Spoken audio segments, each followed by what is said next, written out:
Hey guys, Metal Jesus here, and today I'm back again with Reggie. Yep, how's it going, everyone? And today we're going to give you guys 10 games under $20 for the PS4 and the Xbox One. Yeah, we're going to cruise around Seattle to a bunch of gaming stores to find these, and we like all of them, so why don't you go first? All right, so The Evil Within Part 2. This is probably one of my favorite survival horror games of all time. One of the things I really liked about this game was the story. The story is very strong, it's very deep, and it's very well put together.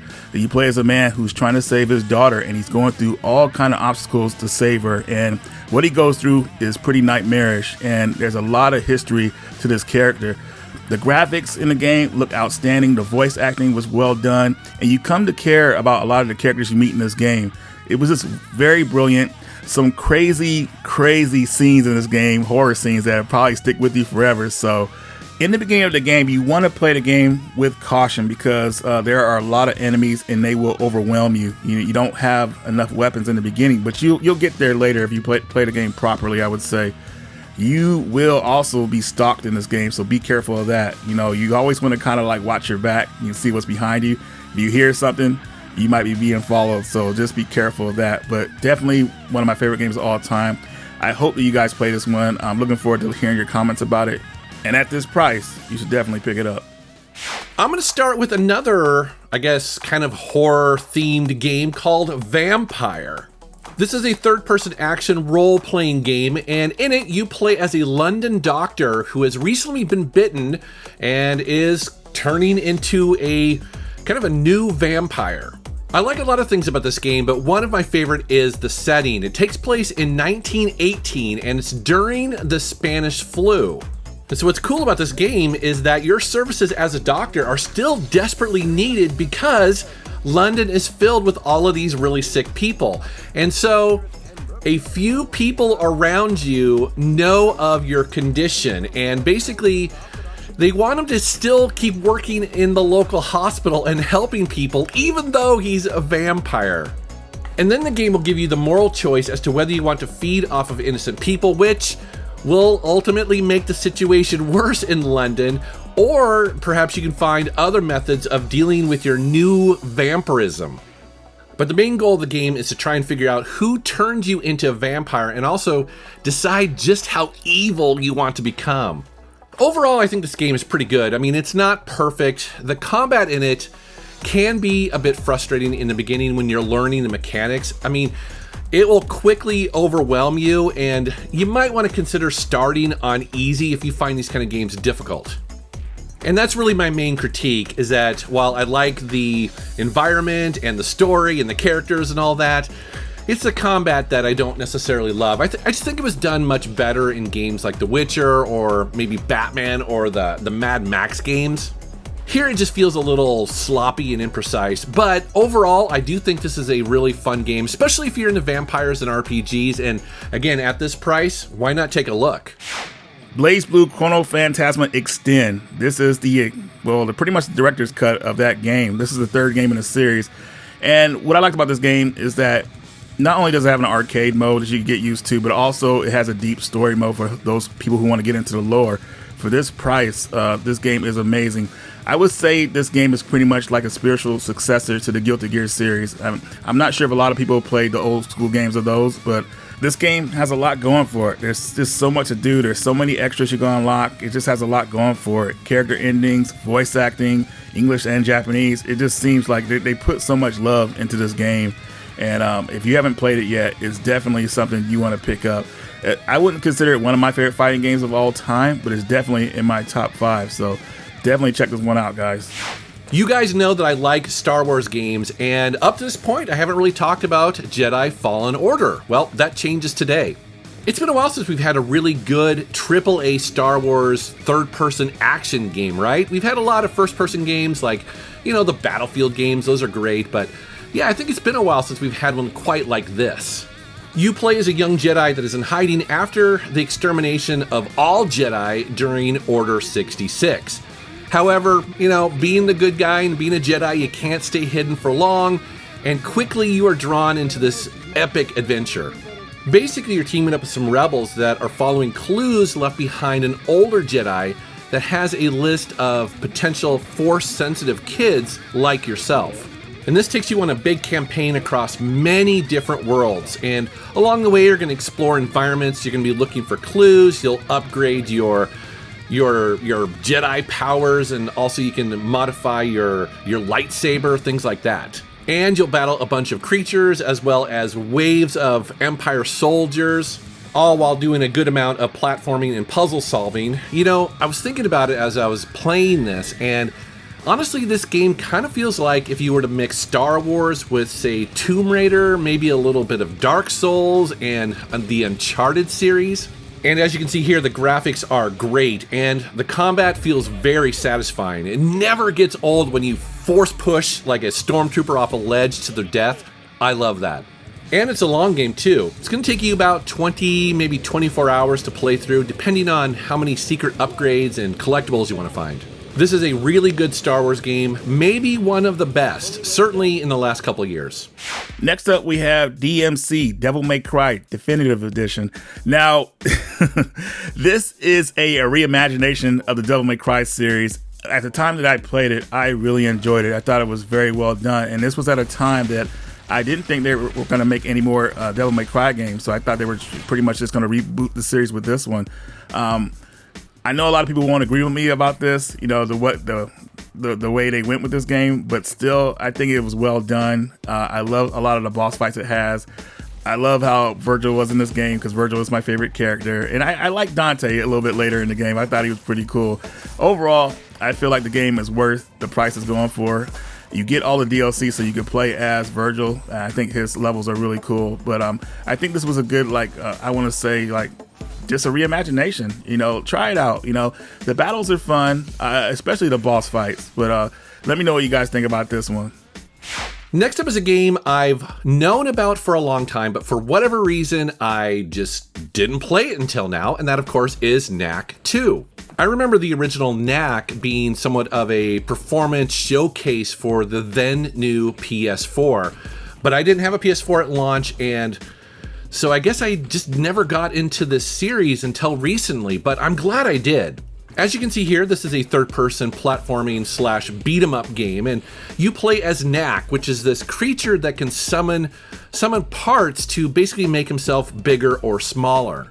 And so to be honest, I didn't play the original game, I just jumped into the second one here, so I'm not entirely sure what his backstory is, but to be honest, you don't have to care at all.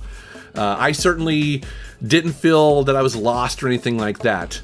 This game has you hanging out with two humans, which I assume are probably from the original game, but basically it involves evil elves and a reawakened robot army that's going to take over the world. Again, not really important, it's just kind of there to move you along. Basically, the real star of the game here is the graphics and the gameplay. So it feels very much like a brawler. You're going to do a lot of punching and a lot of kicking, plus you have special moves. Like you see this one here where I've unlocked the ability to just rapidly punch this dude in the face a bunch of times. Also, you can body slam. You've got a quick dodge and a lot more. And the platforming here is really good. I like how the game uses the scale of your character a lot. So for instance, there are times when you need to be very large because you're fighting enemies that are large, but then you'll have to shrink down and go into these little holes to go into, like, say, you know, old ruin or something like that, or maybe the ledges are a little bit too narrow, so you need to be smaller, but then you'll grow back up to your full size. The game has you doing that a lot, which is really cool. And I think the graphics still hold up today. It looks very crisp. It runs really great. I like how you can see all the little pieces of Knack as he shrinks and grows. I think that's pretty cool. So this is probably not the deepest game on the list, but I do think it's a fun title nonetheless, and maybe even a little overlooked. Have you played it? What do you think? Next up, we have Dead Rising Part 2. Before I talk about that, I just want to let you guys know there are 2 live-action movies of the Dead Rising series that you guys should check out. There's Watchtower, and I think there's one called Dead End or something like that. I totally forgot what that one was called, but they're definitely worth watching. They were actually on Crackle, if you guys remember that streaming service when it came out for a while, but you can find it on DVD as well. Now, going into the game, Dead Rising 2, I really feel like it's my favorite in the series. I really like Chuck Green. And the story of him trying to save his daughter is like, it's crazy because what he has to go through. Basically, this takes place a few years after the first game, and he's in this place called Fortune City, and all havoc is broken out. You know, it's insane. Zombies running around. You have to get your daughter her medicine in a certain amount of time. If you don't, it's pretty much you get a bad ending. So it's very tense, but it's a lot of fun because you can pretty much do so like a lot of things. Like you can just like drive vehicles, create weapons. It's a plethora of things you can do in this game. And it's pretty amazing, but don't have too much fun because there is a timer and you have to make it in time before time runs out, because if you don't, you'll get that bad ending, which you don't want to do in this game.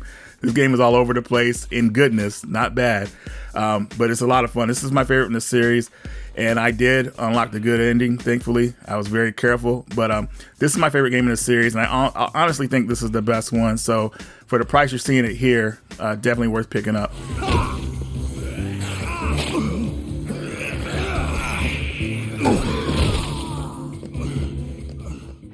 Next up is a game I really wanted to talk about for one specific reason, and that is EA has a history of delisting awesome games, and Burnout Paradise, while not technically delisted yet, I think could eventually fade away, and that would be a real shame. Why do I say that? Well, EA has already done that with some of the more recent Need for Speed games like Carbon and Shift. So if you go onto Steam and look for those, you won't find them anymore. Now, Burnout Paradise is technically on there. However, if you look at the comments, there's a bunch of people there who can't get it to run and need to go find like a fan-made mod or patch even to get this game to work. And so because of that, I think if you want to play this game in the future, you may want to pick up the PlayStation 4 or the Xbox One version today. Now, if you're not familiar with this game, well, you are in luck because it is a very good one. It's basically just an open world Burnout game. And I'll be honest, technically it's not my favorite in the franchise, but most of the things that make the series great are here. For instance, you've got crazy fast races, you've got really tight arcade controls, great graphics, and oh yeah, baby, you got some road rage. But it is a little bit different than the previous Burnout games. Those were very linear, kind of level designed games, where this one is open world, and because of that, it changes it quite a bit. For instance, you'll notice here on the map that every intersection, or most intersections, have a little colored dot there, and depending on the color of the dot is a different type of race. And you initiate that as you go to the intersection. You'll pull the left and right trigger to enable those. And so instead of basically having a menu to choose from, you have to kind of drive around the map and find the different types of events that you want to take part in. And what's interesting is because it's open world, there may not be one particular way to get to the finish line. And so that really means that you want to be familiar with the city or the map, kind of know your way around. But the game will give you hints. So notice that the street name blinks as you approach an intersection. So it's basically making a recommendation that you should take, although you never have to. So you can just blow past that and it'll make adjustments for you. Also included here is Big Surf Island, which was originally DLC, along with a bunch of additional downloadable cars. And Big Surf Island is really cool because it's basically all of the best elements of Burnout, but just jammed onto this small island. So the races are tighter, the jumps are bigger, the shortcuts are more frequent. It's awesome. The only thing really missing in this game is a proper crash mode, which kind of sucks, but if you can get past that, man, there is a lot of fun to be had in this game.